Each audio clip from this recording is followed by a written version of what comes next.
बिस्मिल्लाहिर्रहमानिर्रहीम। अस्सलाम वालेकुम नाज़रीन। लाइफ लाउंज से आपका होस्ट डॉक्टर इदरीस आपको वेलकम करता हूँ। जैसा कि आप प्रोग्राम के फॉर्मेट से वाकिफ़ हैं कि हमारा ये लाउंज आप ही का लाउंज है। इसमें हम आपके लिए मुख्तलिफ़ मौज़ूआत पे बात करते हैं। उस मौजू से मुताल्लिक़ जो स्पेशलिस्ट लोग हैं उनको हम बुलवाते हैं और एक्सपर्ट ओपिनियन उनसे लेते हैं, और साथ ही साथ हम मेडिकल से रिलेटेड इश्यूज़ स्पेशली स्किन से उनसे बात करते हैं। स्किन का एक टॉपिक रखते हैं और इसी तरह से हम एक स्कॉलर होता है हमारे साथ, और हमारे साथ एक ख्वाबों की ताबीर के माहिर होते हैं। इन पे हम बात करते हैं और आप हमारे लाउंज में, जो कि आप ही का लाउंज है, आप शामिल हो सकते हैं लाइव कॉल करके। तो नाज़रीन, चलिए बात को आगे बढ़ाते हैं। इससे पहले कि मैं अपने मेहमानों का तारुफ़ करवाऊँ, मैं आपको ये बताना चाहूँगा कि हमारे लाइफ लाउंज का मेन मकसद जो है वो ये है कि हम मुआशरे में हुस्न व खूबसूरती कैसे पैदा कर सकते हैं, मुआशरे के अच्छाई और मुआशरे की खूबसूरती में अपना किरदार और आपका किरदार हम किस तरह से कर सकते हैं। क्योंकि हमारी मेन जो कंसर्न है वो हमारी आने वाली जनरेशन है, कि उनको बताया जाए कि हमें कौन सा मुआशरा हमारा अपना मुआशरा है और उस मुआशरे की खसूसियात क्या हैं, और उस मुआशरे के लिए अल्लाह और अल्लाह के हबीब सल्लल्लाहु अलैहि वसल्लम ने जो असूल व ज़वाबित और कवायद बनाए हैं, उन कवायद को किस तरह से हम इम्प्लीमेंट कर सकते हैं और वो कितने आसान हैं और कितने इंसानी फितरत के करीब तरीन है। क्योंकि अल्लाह रब्बुल इज़्ज़त ने इंसान को पैदा किया है तो इंसान की फितरत भी उसी ने बनाई है। और जैसा कि आप जानते हैं कि कोई सी भी मशीनरी, कोई सी गाड़ी हो, कोई मोबाइल हो, उसके साथ एक बुक आती है, और अगर आप उस बुक को प्रॉपरली पढ़ के उस मशीनरी को या उस मोबाइल को या उस इक्विपमेंट को यूज़ करते हैं तो आप उससे मैक्सिमम बेनिफिट्स ले सकते हैं। इंसानियत की भलाई उसी में है। लेकिन अगर आप उस बुक को पढ़े बगैर और उसके अलावा उसको देखना इस्तेमाल करना चाहें तो आप 20 से 25% तक उसकी जो क्वालिटीज़ होती हैं उससे बेनिफिट ले सकते हैं, इंडिविजुअली भी और कलेक्टिवली भी। तो कलेक्टिवली जो मुआशरा बनता है, उस मुआशरे में हमें क्या क्या असूल और ज़वाबित दिए गए हैं, उन पे हम बात करते हैं। नॉर्मली हम एक टॉपिक सेलेक्ट करते हैं। इस दफ़ा जो हमने टॉपिक सेलेक्ट किया है वो है नेकी का हुक्म और बुराई से रोकना, अमर बिल मारूफ व नही अनिल मुनकर। कि इस पे इस्लाम ने इतनी जो इसकी अहमियत बताई गई है वो किस लिए है, और मुआशरे की हुस्न व खूबसूरती और मुआशरे के बनाने में इसका क्या किरदार है। दूसरा जो स्किन का हम टॉपिक यूज़ करेंगे, आजकल के मौसम के हिसाब से आजकल मेरे क्लिनिक में बहुत सारे पेशेंट्स जो इस बीमारी से आ रहे हैं, बड़ी एक कॉमन सी बीमारी है जिससे हम थोड़ा सा हाइजीन्स को प्रॉपर करके बच सकते हैं। उस पर भी थोड़ी सी बात करेंगे, जो खुश्क खारिश या जिसको स्केबीज़ कहते हैं, इस पर भी बात की जाएगी। आइए मैं अपने मेहमानों का आपसे तारुफ़ करवाता हूँ। हमारे पहले मेहमान हैं जो कि हमारे प्रोग्राम का एक परमानेंट हिस्सा है, जनाब अल्लामा ज़वार हुसैन साहब नईमी, जो कि इस्लामिक स्कॉलर हैं और ख्वाबों की ताबीर के माहिर हैं। अस्सलाम वालेकुम रहमतुल्लाह। वालेकुम सलाम रहमतुल्लाह वबरकातुहू। कैसे हैं आप? किसे ठीक है? बिल्कुल ठीक डॉक्टर साहब, आप खैरियत से? अल्हम्दुलिल्लाह रब्बिल आलमीन। हमारे दूसरे मेहमान एक नहायत ही फ़कीह और पढ़े लिखे आदमी, इस्लामिक स्कॉलर हैं, जनाब मुफ्ती मोहम्मद अहमद साहब। अस्सलाम वालेकुम। वालेकुम अस्सलाम रहमतुल्लाहि व बरकातहू। कैसे हैं मुफ्ती साहब? अल्लाह का शुक्र है, आप सुनाए खैर वफियत से? अल्हम्दुलिल्लाह रब्बिल आलमीन। तो जैसा कि मुफ्ती साहब मैंने इंट्रो में थोड़ा सा बताया कि हमारा असल मेन मकसद ये है कि हम मुआशरे की खूबसूरती में अपना किरदार अदा करना चाहते हैं।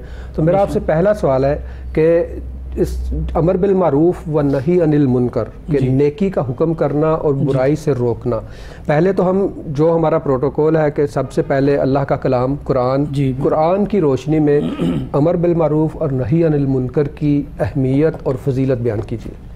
बिस्मिल्लाहिर्रहमानिर्रहीम। बहुत शुक्रिया डॉक्टर साहब प्रोग्राम में मदऊ करने के लिए। वेलकम। अमर बिल मारूफ और नही अनिल मुनकर ये दीन इस्लाम का एक बुनियादी नुक्ता है और ये एक बुनियादी फ़रीज़ा है। जिस तरह हमारे दूसरे फ़राइज़ हैं, नमाज, रोज़ा, हज, ज़कात, ये तमाम फ़राइज़ हैं, इसी तरह ये अमर बिल मारूफ और नही अनिल मुनकर जो है ये भी एक इसी तरह फ़रीज़ा है। अब हम जिस दौर के अंदर आज रह रहे हैं, इस दौर के अंदर ये पुरफितन दौर है, हर तरफ फितनों का दौर है। दज्जाली फितने दज्जाल के आने से पहले ही अपने पंजे गाड़ रहे हैं। अमर बिल मारूफ नही अनिल मुनकर के तमाम दरवाज़ों को बंद किया जा रहा है। अम्र बिल मारूफ़ और नहीं अनिल मुनकर के जो दरवाज़े हैं वो बंद किए जा रहे हैं, और इसका फरीज़ा सर अंजाम देने के बजाय या शेख अपनी अपनी देख इनके इस जैसे नज़रियात को जो है वो परवान चढ़ाया जा रहा है। और अब अगर हम माशरे के अंदर आँख खोले देखें तो आज बुराई को बुरा नहीं कहा जा रहा है, और उसके अलावा जो अच्छे लोग हैं, नेक लोग हैं, उनको बुरा और जो है वो कमज़ोर समझा जा रहा है, और जो बुरे लोग हैं उनको रोल मॉडल और हीरो के तौर पर पेश किया जा रहा है हमारे यहाँ। सब और इसमें थोड़ी सी मैं थोड़ा सा एडिशन करता हूँ कि ये असल में अगर देखा जाए तो हमारे मुआशरे को आप बयान कर रहे हैं। अगर आप इंटरनेशनली बाहर जाते हैं तो बाहर जो है उसका एक थोड़ा सा डिफरेंट सिचुएशन है। उस पर हम बात करते हैं अगले सेगमेंट में, एक ब्रेक लेते हैं। और बात करना चाहूँगा मैं कि बाहर के मुआशरे में अगर देखा जाए तो उन्होंने बहुत सारे इंस्टीट्यूट बनाए हुए हैं। उनका जो एजुकेशन सिस्टम है वो ये बताता है कि जो बेसिक्स है ना, झूठ बोलना बुरी बात है, सच बोलना चाहिए, अमानत में ख़यानत नहीं करनी चाहिए, जो हमारे कानून और असूल हैं वहाँ पे वो उनकी तालीम देते हैं। लेकिन हमारे मुआशरे में ये क्यों नहीं आ रहा, इस पर हम बात करेंगे नाजरीन एक ब्रेक के बाद। मिलते हैं एक ब्रेक के बाद।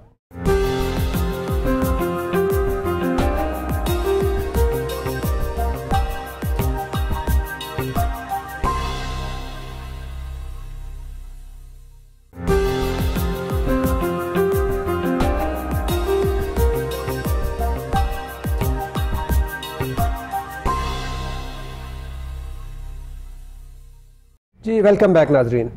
तो हम बात कर रहे थे नेकी का हुक्म और बुराई से रोकना। मुफ्ती साहब ने एक हमारे मुआशरे की एक बड़ी अच्छी सी तस्वीर हमें बना के दी। मैं ये जानता हूँ कि मुआशरे के को बुनियादी तौर पर साउंड मतलब मजबूत बुनियादों पे इस्तवार करने के लिए जो बेसिक्स हैं, जो झूठ बोलना गलत है, सच बोलना ज़रूरी है, अमानतदारी कितनी इम्पॉर्टेंट है, और इसके अलावा साथ साथ जो सर्वेलेंस है कि आपको कोई मॉनिटर कर रहा है, कोई देख रहा है, आपको किसी को जवाब दे है, ये सारे बुनियादी असूल मगरब के मुआशरे में तो पाए जाते हैं। अगर वो पाए जाते हैं तो इसका मतलब ये है कि वो किसी लेवल पे अपने बच्चों को, बड़ों को वो पढ़ाते हैं, उनको ट्रेन करते हैं, तभी वो परवान चढ़ेंगे ना। लेकिन हमारे मुआशरे में बदकिस्मती से इस तरफ शायद तवज्जो नहीं दी जा रही, या इसको ख़ुद से ही जानबूझ के इग्नोर किया जा रहा है, जिस वजह से हमारे मुआशरे में ये बिगाड़ पैदा हो रहा है। तो हुजूर बात हो रही थी कि कुरान में किस तरह से इस बात के लिए इतना दिया गया है, कि जोर दिया गया है कि अमर बिल मारूफ और नही अनिल मुनकर इतना इम्पॉर्टेंट क्यों है। अब देखें जी डॉक्टर साहब, बात यह कि अल्लाह ताला ने अम्बिया को जो मबऊस फरमाया है जी, उनकी बेसत का जो बुनियादी मकसद ही यही था कि वो लोग शिरक और गुमराही के अंधेरों में डूब चुके थे। अल्लाह ने उनको किताबें देकर उस शिरक के अंधेरों से निकाल कर नूर और हिदायत की जो है रास्ते उन पर गामजन किया। बेशक आगे हम देखते हैं कि हमारे नबी रिसालत मौत सल्लल्लाहु अलैहि वसल्लम आखिरी नबी हैं, अब इनके बाद कोई दूसरा नबी नहीं है। तो अब हमें जो ये उनके बाद जो अम्बिया का फरीज़ा था वो अल्लाह तबारक व तआला ने रिसालत मौत सल्लम पर इनाम करते हुए अपनी उम्मत को अता फरमाया है कि जैसे कुरान के अंदर कुंतुम खैर उम्मतिन उखरिजत लिन्नास। बेशक अब हम बेहतरीन उम्मत हैं। किस लिहाज से बेहतरीन का? इस वजह से कि मालो दौलत ज़्यादा है, आखिरी उम्मत हैं, या हमारे पास फैसिलिटीज़ ज़्यादा हैं? नहीं, बल्कि हम इस वजह से बेहतरीन उम्मत करार दिए जा रहे हैं कि तनहौना अनिल मुनकर, अम्र बिल मारूफ और नहीं अनिल मुनकर का फरीज़ा हमने सर अंजाम देना है। बेशक भलाई का हुक्म देना है और बुराई से रोकना है। इस वजह से जो हमें बेहतरीन उम्मत करार दिया जा रहा है। फिर आगे एक डॉक्टर साहब एक ग्रोह पूरा होना चाहिए, कुछ लोग मुख्तस होने चाहिए जो स्पेशलिस्ट हों, इसके यही काम करें। अब उसके मुतल्लिक़ मैं सूरह आल इमरान आयत नंबर 104 वलतकुम मिनकुम उम्मतुन यदऊना इलल खैरि यअमुरूना बिल मारूफि व यनहौना अनिल मुनकर व उलाइका हुमुल मुफ्लिहून, कि एक गिरोह जो हमेशा होना चाहिए जो अमर बिल मारूफ और नहीं अनिल मुनकर का फरीज़ा सर अंजाम दे।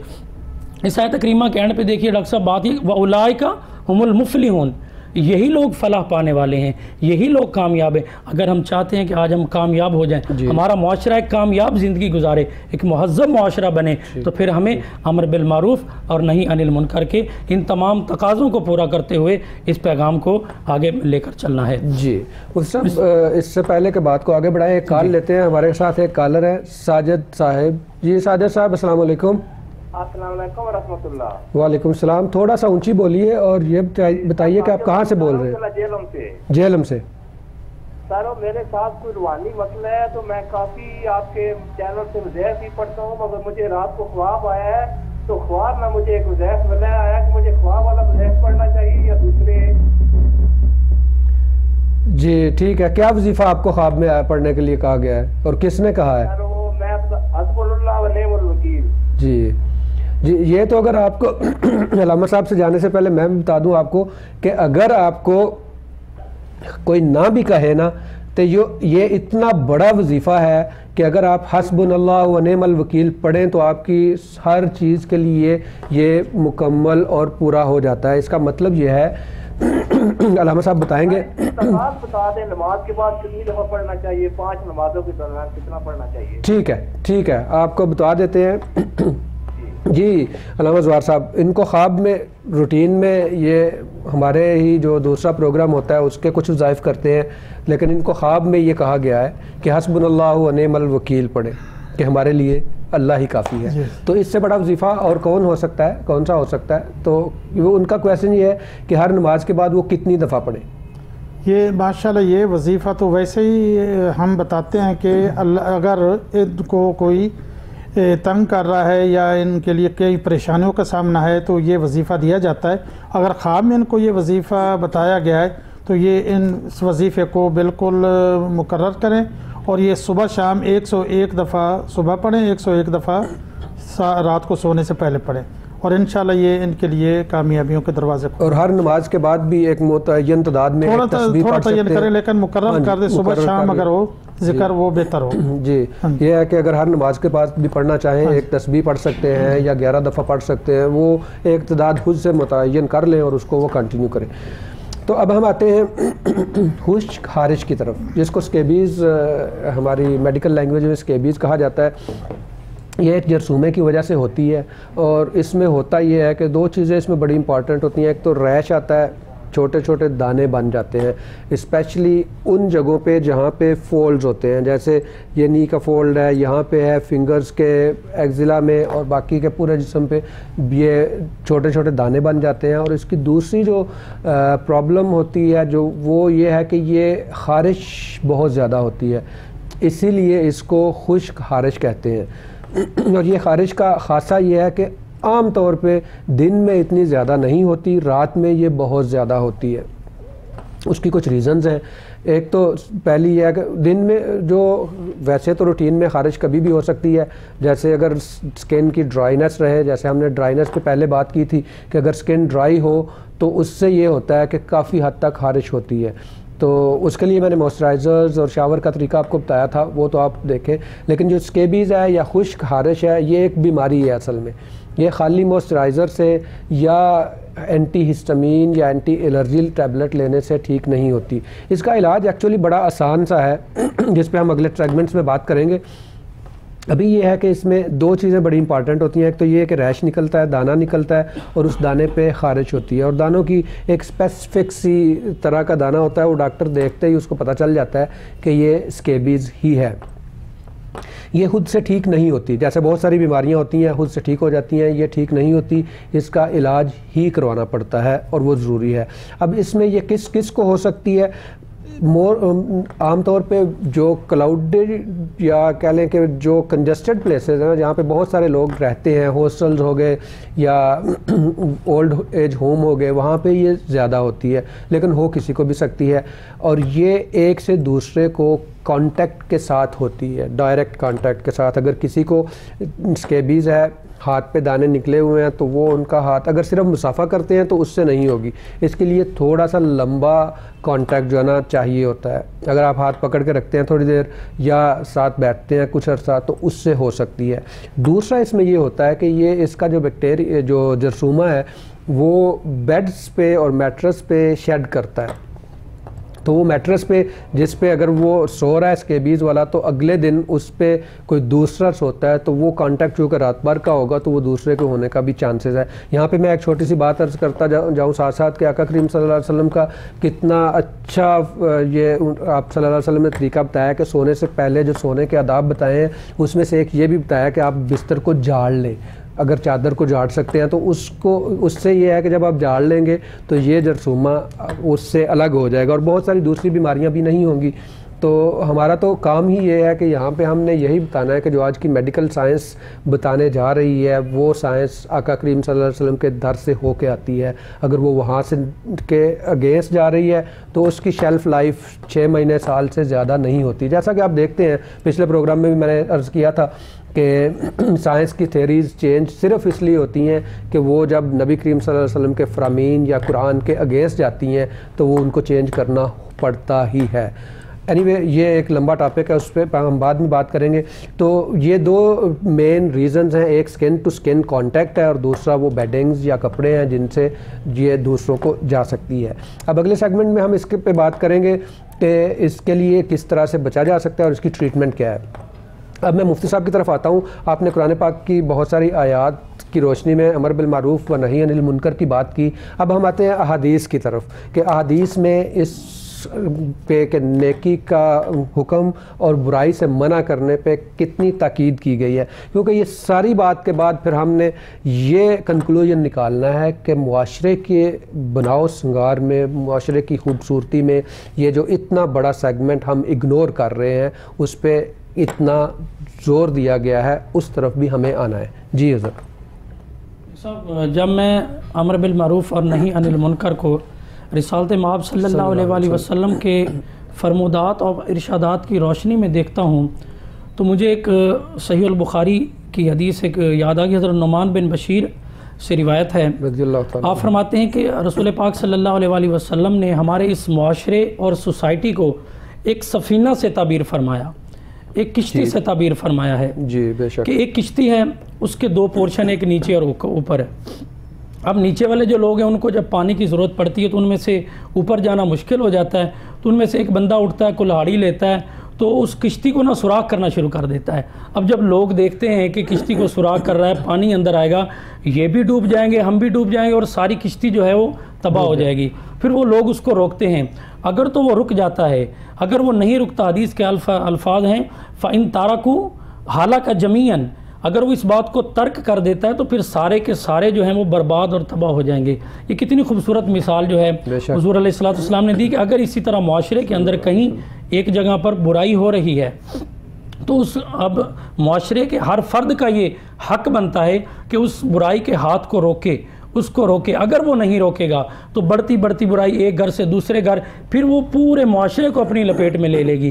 जिस तरह मैं छोटी सी मिसाल दूं कि आग लग जाती है, एक घर से अगर बुझाई ना जाए, दूसरा घर, तीसरा घर, फिर वो पूरी सोसाइटी को अपनी जो है लपेट में ले लेती है। इसी तरह जब बीमारी को और इसी तरह आग को और बुराई को जब रोका नहीं जाएगा तो वो पूरे मुआशरे को अपनी लपेट में ले लेगी। तो इस पर अब हम ये देखना है कि ये सिर्फ उलमा का काम नहीं है, इस पर जिसने भी ला इलाहा इल्लल्लाह मुहम्मद रसूलुल्लाह पढ़ा है, हर उस उम्मती का फ़र्ज़ है कि उस बुराई को रोके।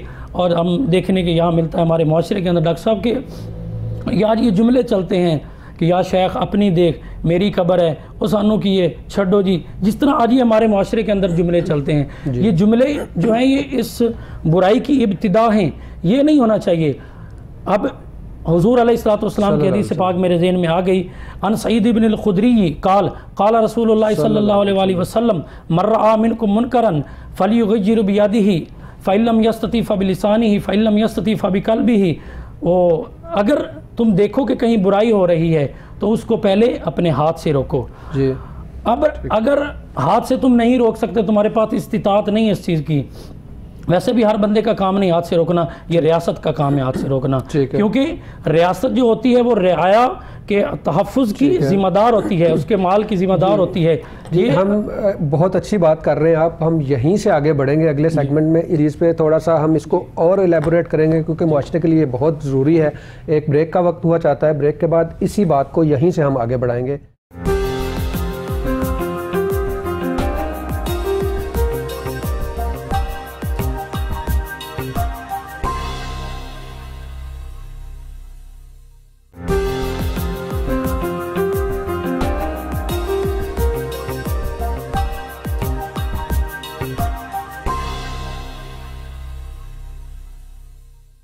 वेलकम बैक नाजरीन, आपके लाउंज लाइफ लाउंज में आपसे बात हो रही है। आप इसमें शामिल हो सकते हैं। हमारे साथ एक कॉलर है, काफ़ी देर से लाइन पे हैं, होल्ड करवाया हुआ था उनको, तो आइए उनसे बात करते हैं। अस्सलाम वालेकुम। अस्सलाम वालेकुम। अस्सलाम वालेकुम। आपकी आवाज़ नहीं आ रही। अस्सलाम वालेकुम। मुझे लगता है आवाज़ नहीं आ रही, कॉल ड्रॉप हो गई है। देखते हैं, दोबारा से आप कॉल कीजिए, आपसे बात करते हैं। तो हम लाउंज में बात कर रहे थे, हमारे साथ कॉलर हैं लाइन पे, आइए उनसे बात करते हैं। अस्सलाम वालेकुम। अस्सलाम वालेकुम जी, हेलो, अस्सलाम वालेकुम। मुझे लगता है कोई टेक्निकल प्रॉब्लम है इसलिए मैं कहता हूँ कि साइंस पे बहुत सारे मसाइल होते हैं। अच्छा जी, तो हम बात कर रहे थे कि नेकी का हुक्म और बुराई से रोकना। तो जैसे मुफ्ती साहब ने बात की कि आग लगी है, तो हमारे मुआशरे का अनफॉर्चुनेटली आज ये काम हुआ है कि जब आग लगती है किसी घर में तो वो कहते हैं अभी उसके घर में है, जब उसके साथ वाले में आती है कहते हैं अभी भी हम बचे हुए हैं, बहुत दूर है। स्लोली जब वो आपके घर में आती है, जिसने आना ही आना है, डेफिनेटली बुराई जो है वो तो फैलेगी, जैसे ही फैलेगी वो किसी को भी फिर छोड़ेगी नहीं। जब वो आपके घर में लगती है, अपने घर में लगती है, तो फिर याद आता है कि यार फायर ब्रिगेड होना चाहिए था, बहुत ज़रूरी था, उनका नंबर जो है वो ठीक होना चाहिए था, काम करता होना चाहिए था, उस पर स्पेशलिस्ट लोग बैठे हुए होने चाहिए थे। तो इसी बात को मुआशरे के इस बिगाड़ को रोकने के लिए आका करीम सल्लल्लाहु अलैहि वसल्लम ने एक स्पेशलाइज्ड डिपार्टमेंट डे 1 से एक ऑर्गेनाइज कर दिया था कि नेकी का हुक्म देने वाले और बुराई से रोकने वाले होने चाहिए, ताकि जब बुराई की वजह से अजाब आए तब आपको याद नहीं आए कि यार हम में कोई तो होता जो मुझे बता देता कि ये गलत बात थी। आपको पहले बताने के लिए नबी करीम सल्लल्लाहु अलैहि वसल्लम ने पहले से अरेंज किया हुआ है, ये सारा 1400 साल पहले बता दिया था कि ये चीज़ें होनी चाहिए। अभी हम एक कॉल लेते हैं और उसके बाद इस बात को यहीं से आगे बढ़ाते हैं। जी अस्सलाम वालेकुम। फिर से ड्रॉप हो गई है, चलें कोई बात नहीं, आप कोशिश कीजिएगा, मुझे लगता है कोई टेक्निकल प्रॉब्लम है। तो अब ये है कि हम आगे बढ़ते हैं, मुफ्ती साहब की तरफ जाते हैं। जी मुफ्ती साहब के, जैसा मैंने अर्ज़ किया जी कि मुआशरे में बिगाड़ से बचने के लिए एक स्पेशलाइज्ड डिपार्टमेंट होता है, होना चाहिए, और हर मुआशरे में है। तो इस्लामिक मुआशरे में, मुस्लिम मुआशरे में नबी करीम सल्लल्लाहु अलैहि वसल्लम ने यही डिपार्टमेंट बनाया है। इससे पहले कि हम आपकी तरफ आए, मैं कॉल ले लेता हूँ। अस्सलाम वालेकुम। अस्सलाम वालेकुम। वालेकुम सलाम जी, कौन बोल रही हैं और कहाँ से बोल रही हैं? जी मेरा नाम उज़मा है और मैं लाहौर से बोल रही हूँ। जी उज़मा बहन, मेरा ये अल्लामा मोहम्मद ज़वार हुसैन नईमी से सवाल है कि मैं सोती हूँ तो मुझे अक्सर ख्वाब आता है कि मेरी वालदा और मेरी खाला जो है वो फोत हो चुकी है और वो मुझे कहती है कि हमें कपड़े चाहिए। अच्छा जी, ठीक है, लेकिन कपड़े उनके नाम के दिए भी है, वो फिर भी कपड़े ही मांगते हैं। अच्छा जी, इसकी क्या ताबीर है? मैं आपको पूछवा देता हूँ। आप ये बताइए कि ये आपको ख्वाब कपड़े देने के बाद भी आता रहता है और कितनी दफ़ा आता है, कब कब आता है? ये अक्सर आता रहता है। ये अभी परसों भी आया है कि जो है ना। जी ठीक है, अल्लामा साहब कोई सवाल पूछना चाहते हैं आप? वो फौत शुदा हैं। हाँ जी, वो उन्होंने बता दिया कि वो दोनों फौत हो गई हैं। जी उज़मा बहन, बहुत बहुत शुक्रिया आपके कॉल करने का। अभी अल्लामा साहब से आपकी इस ताबीर लेते हैं और इसके बाद फिर हम अपने टॉपिक को आगे बढ़ाएंगे। जी अल्लामा ज़वार साहब। जी, ये ख्वाब की यही जो वो कह रही हैं कि मैं कपड़े देती रहती हूँ, लेकिन अपने करीबी जो रिश्तेदार ख़वातीन हैं या बच्चियाँ हैं जिनकी शादी, अगर इनमें इस्तिताअत है तो अगर उनकी शादी हो रही हो किसी की खानदान में, उसके लिए एक सूट का बंदोबस्त करें या जो गरीब। ठीक है अल्लामा साहब, इस पे अभी हम दोबारा से बात करेंगे इनके पे। मैं मुफ्ती साहब की तरफ आता हूँ। जी मुफ्ती साहब, ये जो स्पेशलाइज्ड डिपार्टमेंट है जी, इसकी रिस्पॉन्सिबिलिटीज़ क्या हैं और इनकी असल में पहले तो हम डिस्कस करते हैं कि अथॉरिटी क्या है और इनका रैंक क्या है मुआशरे में, और फिर इनकी रिस्पॉन्सिबिलिटीज़ पे बात करेंगे। डॉक्टर साहब, जब रिस्पॉन्सिबिलिटी की तरफ आएँ तो अंदाज़ अब क्या होना चाहिए उसके अंदर उलमा का। जब मैं सीरत तैयबा सल्लल्लाहु अलैहि वसल्लम के गोशों में नज़र करता हूँ तो मुझे फिर बहुत सारी मिसालें मिलती हैं, और ये सारी मिसालें हमारे लिए रुश्द व हिदायत का सामान है।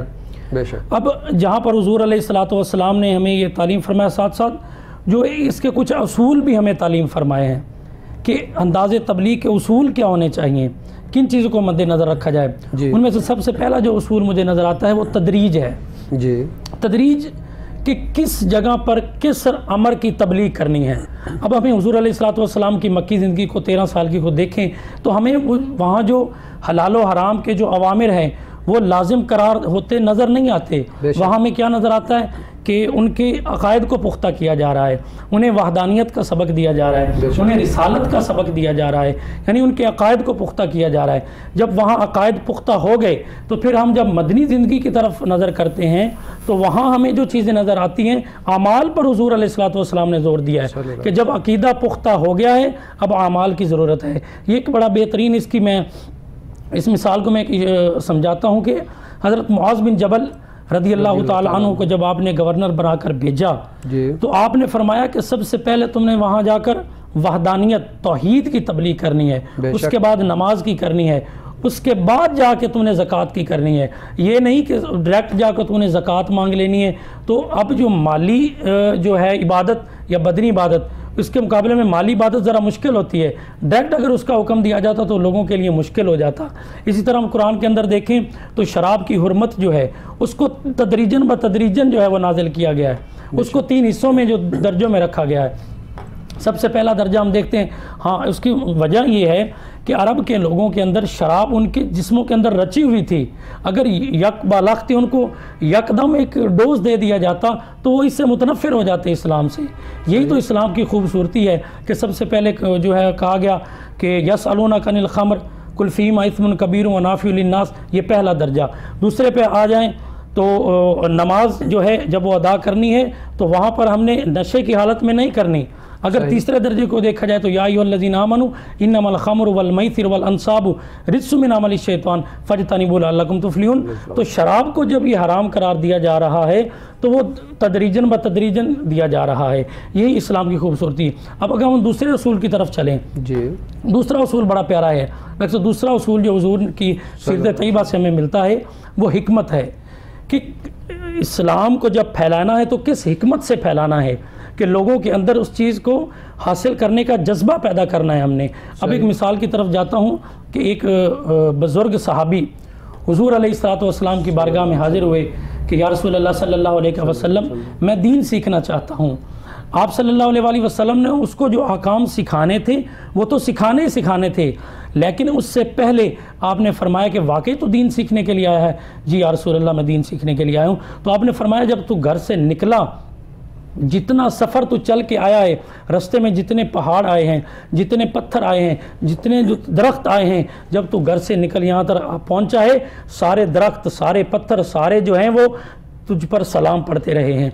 जब उस बंदे ने ये बात सुनी तो अब उसका मकाम और उसका जो दीन हासिल करने का जज्बा वो कितना बुलंद हो गया होगा कि यार मदीने की गलियों के अंदर मदीने के दरख्त मुझ पर सलाम पढ़ रहे हैं। सुभान अल्लाह। तो इसी तरह आगे हम चलते हैं। आगे तक एक बंदा आया, जी मेरी ज़बान के अंदर लुकनत है, मैं कुरान पढ़ता हूँ तो लुकनत होती है, कहीं मुझसे कोई गलती तो नहीं हो जाती। अब यहाँ अंदाज़े तबलीग देखो, हुज़ूर ने फरमाया है मेरे प्यारे साहबी, वहाँ एक जब कोई सही ज़ुबान वाला कुरान पढ़ता है तो उसको 1 अजर दिया जाता है, जब तू पढ़ेगा लुकनत वाला पढ़ेगा तो तुझे 2 अजर मिलेंगे। सुभान अल्लाह।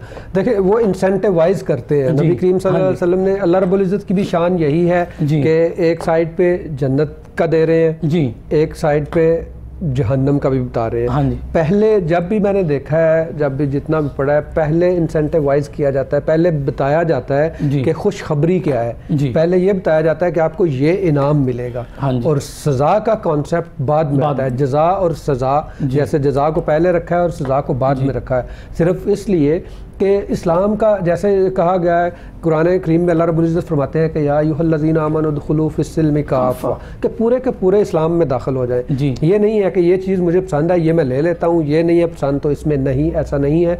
आपने पूरे के पूरे आना है।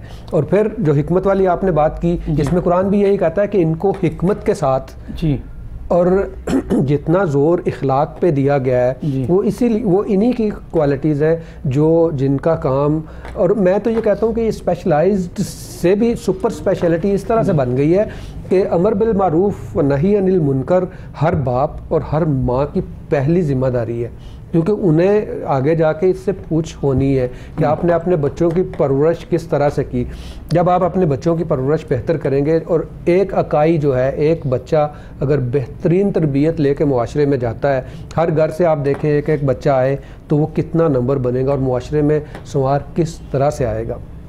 अब थोड़ा सा मुझे ये बताइए कि जैसे उदू इला सबील रब्बिका बिल हिकमा जी, इस पे थोड़ी सी करें कि हिकमत से क्या मुराद लिया गया है।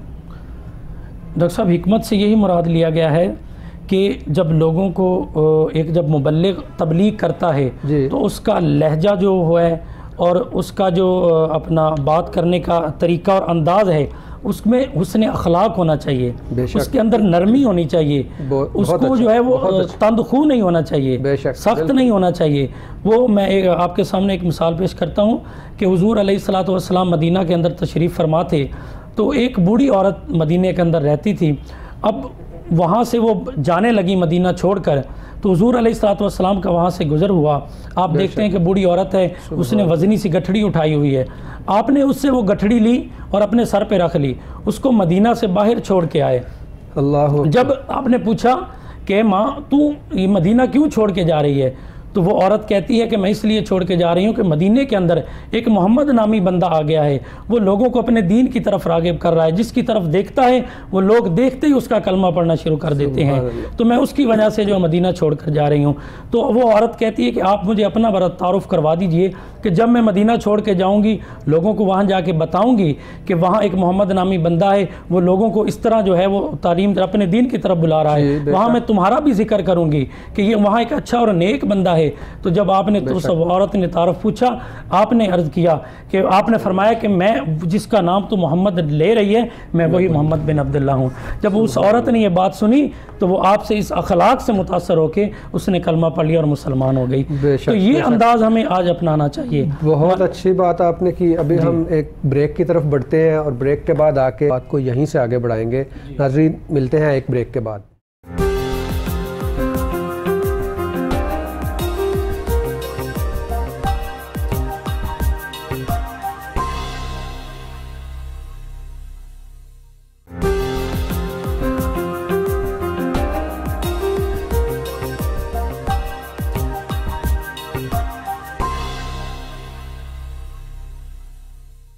जी, वेलकम बैक।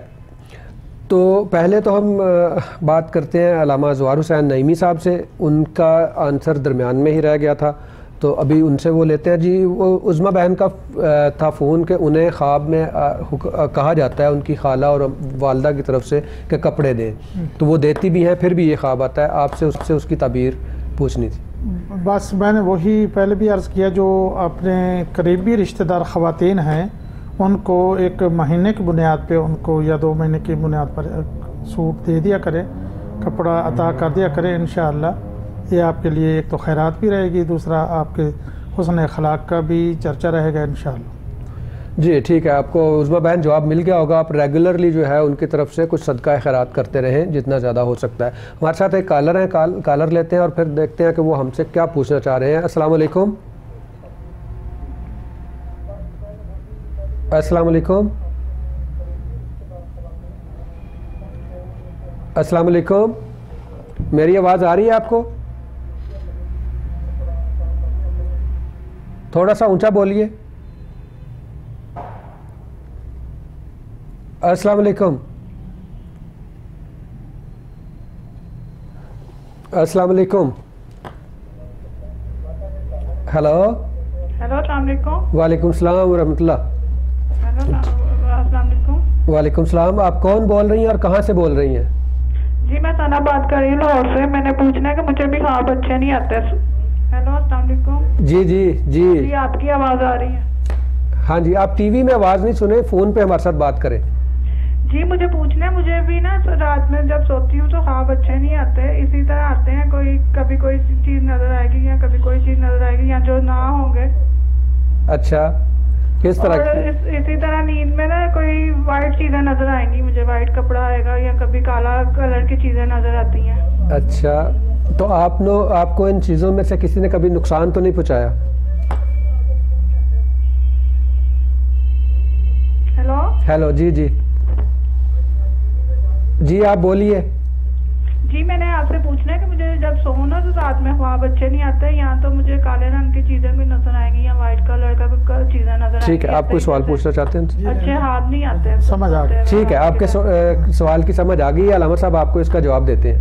और बताएं कुछ पढ़ने के लिए भी, और वैसे भी मुझे बताएं कि क्यों, क्या वजह है। पढ़ने के लिए तो मैं आपको बताता हूँ कि जितना ज़्यादा हो सके दुरूद शरीफ पढ़ा करें, आपके लिए सबसे बेस्ट वही वजीफा यही है। है, कामों में रुकावट ही रहती है, कभी कोई काम नहीं मेरा ठीक से होता, जब भी कोई काम करना। आका करीम सल्लल्लाहु अलैहि वसल्लम की बारगाह में दुरूद सलाम पेश करें, वो बिगड़े काम बनाता है। नाम मोहम्मद सल्लल्लाहु अलैहि वसल्लम, आपके सारे बिगड़े हुए काम इंशाल्लाह बन जाएंगे। आप दुरूद शरीफ की कसरत किया करें।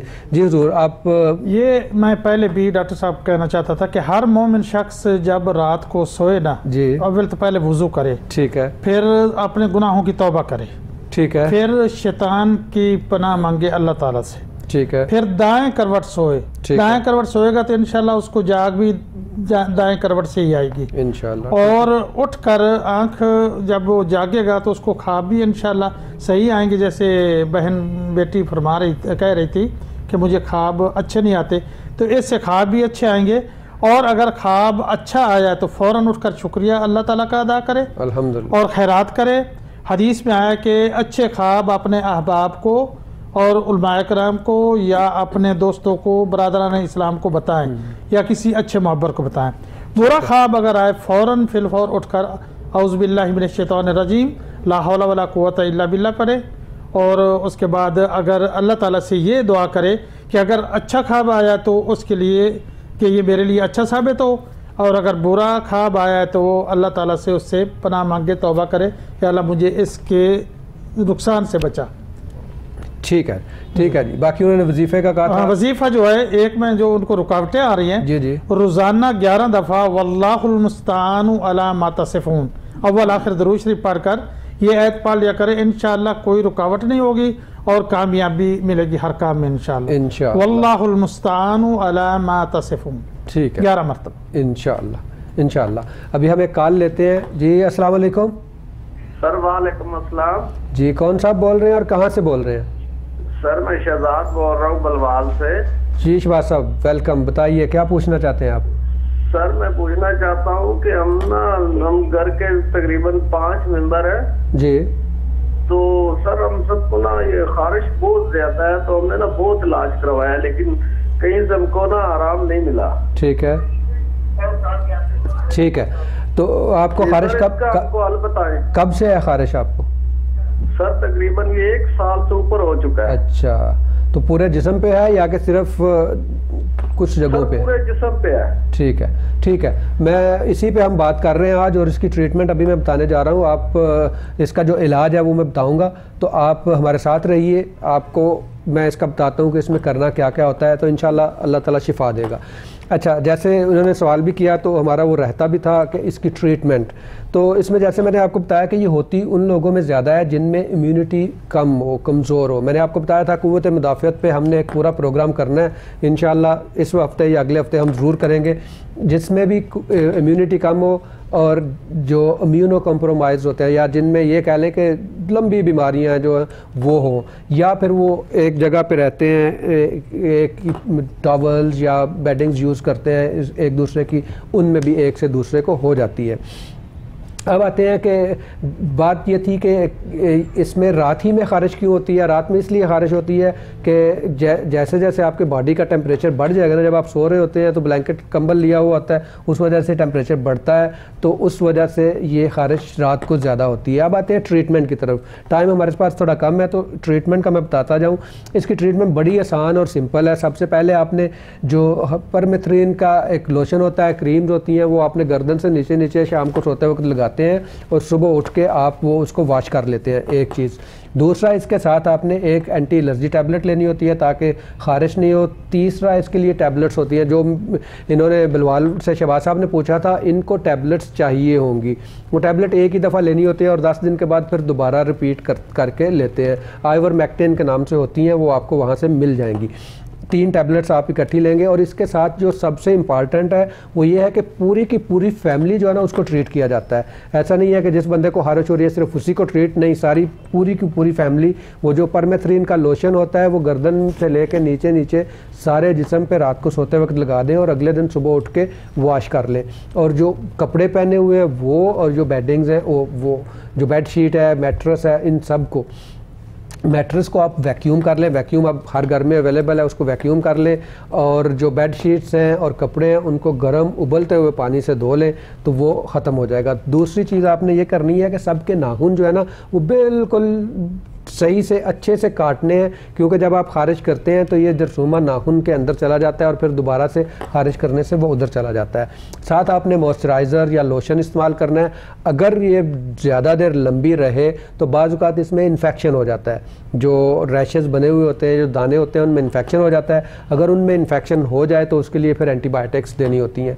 तो उस सूरत में आप अपने एरिया के जो स्किन स्पेशलिस्ट हैं उनको दिखाएं। अगर लाहौर का चक्कर आए तो लगे तो हमारे पास आ जाएं, अदरवाइज़ वहीं पे स्किन स्पेशलिस्ट को दिखाएं वो, और उनसे रिक्वेस्ट करें कि वो आपको लगाने के लिए लोशन भी दें, खाने के लिए टैबलेट्स भी दें और सोप भी दें। स्केबीज़ के लिए या खुश्क खारिश के लिए एक साबुन भी स्पेसिफिक होता है, वो भी आप यूज़ करें तो इंशाल्लाह उससे ये ठीक हो जाएगा। हमारे साथ एक कॉलर हैं, उनसे पूछते हैं कि वो हमारे लाउंज में शामिल हो रहे हैं और क्या पूछना चाहते हैं। अस्सलाम वालेकुम। वालेकुम सलाम सर जी, क्या है? ठीक हो? अल्लाह का बेपना करम। आप कौन बोल रहे हैं और कहाँ से बोल रहे हैं? मैं अब्दुल फरीद खान इस्लामाबाद से बोल रहा हूँ। जी अब्दुल फरीद खान साहब।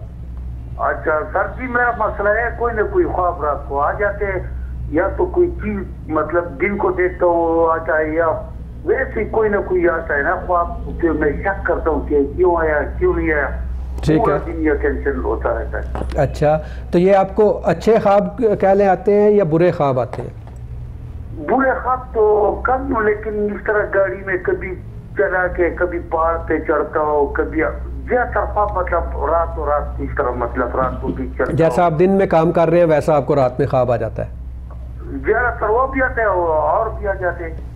ठीक है, ठीक है। अलामा साहब से पूछते हैं कि आपको इन ख्वाबों से बचने के लिए क्या करना चाहिए। पहले उन्होंने कुछ बताए भी हैं नुस्खे और तरीका, अभी उनसे पूछ लेते हैं कि आपको अगर ये ख्वाब अच्छे नहीं लग रहे, बॉदर कर रहे हैं, तो इनसे बचने के लिए क्या किया जाना चाहिए। जी अलामा साहब। नहीं, ये अच्छा ख्वाब है, पहाड़ पे चढ़ना जी जो है जी जी, ये बुलंदी की तरफ और इनकी तरक्की और इनके काम में तरवीज हो रही है माशाल्लाह माशाल्लाह। और पहाड़ से नीचे उतरना या गिर जाना ये नुकसानदेह होता है। तो ख्वाब जो भी अच्छा है उसकी लाजमी तबीर पूछनी चाहिए, हर ख्वाब को बुरा भी नहीं कहना चाहिए जी। ख्वाब पे पहाड़ पे वो चढ़ाई कर रहे हैं, जहाँ भी बुलंदी पे जा रहे हैं, सीढ़ी पे चढ़ रहे हैं, पहाड़ पे चढ़ रहे हैं, या किसी जहाज पे सफ़र कर रहे हैं, बुलंदी का जो भी ख्वाब है वो उसके लिए एक अच्छा कारण। जी, आपको जवाब मिल गया होगा। अब हमारे लाउंज का टाइम ख़त्म होने की तरफ जा रहा है, तो मैं आज की गुफ्तगू को इस तरह से सम अप और कंक्लूड करना चाहूँगा कि आका करीम सल्लल्लाहु अलैहि वसल्लम ने जो सबसे ज़्यादा जिस बात पे ज़ोर दिया और सहाबा कराम ने उसको आगे लेके गए, वो एक मुआशरा था, एक खूबसूरत मुआशरा था। और हमारे इस्लाम की जो सबसे ब्यूटी और ख़ूबसूरती है वो यही है कि हम मुआशरे में इंटरकनेक्टेड हैं, एक दूसरे के साथ मिल के। और जैसा कि एक दीवार से ताबीर किया गया कि एक ईंट दूसरी ईंट को मजबूत करती है, तो हमारा काम यही है कि मुआशरे को खूबसूरती दी जाए, संवारा जाए। उस संवारने के लिए हम हर अपने प्रोग्राम में एक मुख्तलिफ टॉपिक लेके आते हैं। आज हमारा ये था कि जो स्पेशलाइज्ड फोर्स है जो नेकी का हुक्म देने और बुराई से रोकने के लिए, हमने ये शायद कहीं सोच लिया है कि ये सिर्फ़ उलमा का काम है कि वो अपना बिस्तर उठाएं और 3 दिन के लिए या 40 दिन के लिए निकल पड़ें। ये ऐसा हरगिज़ नहीं है, ये 24/7 की जॉब है। हर वक्त की जॉब है। आप जिस पोजीशन में हैं, आप बाप हैं तो आपकी ये रिस्पॉन्सिबिलिटी है कि आपने जो आका करीम सल्लल्लाहु अलैहि वसल्लम की हदीस का मफहूम है कि कुल्लुकुम राइम व कुल्लुकुम मसऊलुन अन रियायतिही, कि आप में से हर कोई एक मसूल है, उससे पूछा जाएगा जिसके जो जो उन पे फ़राइज़ हैं। बाप के फ़राइज़ औलाद पे हैं, भाइयों पे फ़राइज़ हैं, और फिर मुआशरे में जब आप बाहर निकलते हैं तो पड़ोसियों के फ़राइज़ हैं, फिर जब वो शॉपकीपर है तो उसके क्या फ़राइज़ हैं। उस पूरी कम्युनिटी के फ़राइज़ बताए गए हैं और उन फ़राइज़ के बारे में पूछा जाना है। तो आप ये एक आज का जो टेक होम मैसेज है वो ये है कि आप अपने जहन में रखें कि ये सिर्फ उलमा का या एक स्पेसिफिक जमात का काम नहीं है, ये हर किसी का काम है कि मुआशरे की खूबसूरती के लिए अपना अपना रोल प्ले करें। और जब आप ये करेंगे और आपकी नीयत ये होगी कि इस्लामी मुआशरा बेहतर तर्ज पे जाना है, तो आपको यकीनन अमर बिल मारूफ व नही अनिल मुनकर की जमात का सवाब भी मिलेगा, और उसका फल जो आपको मिलेगा, आपका मुआशरा इतना बेहतरीन सिचुएशन पे और बेहतरीन मामलात पे चलेगा कि आप ख़ुद देखेंगे कि जो 1400 साल पहले हमें अज़मतें मिली थी वो दोबारा से मिलने के लिए तैयार हैं। मैं अपने मेहमानों का बहुत बहुत शुक्रिया अदा करता हूँ, अल्लामा ज़वार हुसैन नईमी साहब का और मुफ्ती मोहम्मद अहमद साहब का, कि आप तशरीफ़ लाए और हमारे को रौनक बख्शी और बहुत अच्छी अच्छी बातें की। मैं मुफ्ती साहब से रिक्वेस्ट करूँगा कि इंशाल्लाह हम आपको तकलीफ़ दिया करेंगे, आप फिर भी हमारे पास आइएगा। हम आपके इल्म से और आपकी बातों से मुस्तफ़ीज़ होना चाहते हैं और मुआशरे को भी इसमें से हिस्सा मिलना चाहिए। आज इसी बात के साथ के अपने होस्ट डॉक्टर इदरीस को इजाज़त दीजिए कि जैसे अमर बिल मारूफ व नही अनिल मुनकर ज़रूरी है, वैसे ही अपनी हर बात में जब भी आप बात करें बच्चों के साथ बैठ के उनको बताएं कि इस बात की ओरिजिन जो है ये सुन्नत से और कुरान से इस तरह से है, ताकि हमारे आने वाले बच्चों में और आने वाली जनरेशन में इस्लाम की और आका करीम सल्लल्लाहु अलैहि वसल्लम की मोहब्बत का बीज बोया जा सके। मुझे इजाज़त दीजिए, कल आपसे दोबारा इसी चैनल पे इसी टाइम पे मुलाकात होगी। अल्लाह हाफिज़। अस्सलामु अलैकुम वरहमतुल्लाहि वबरकातुहू।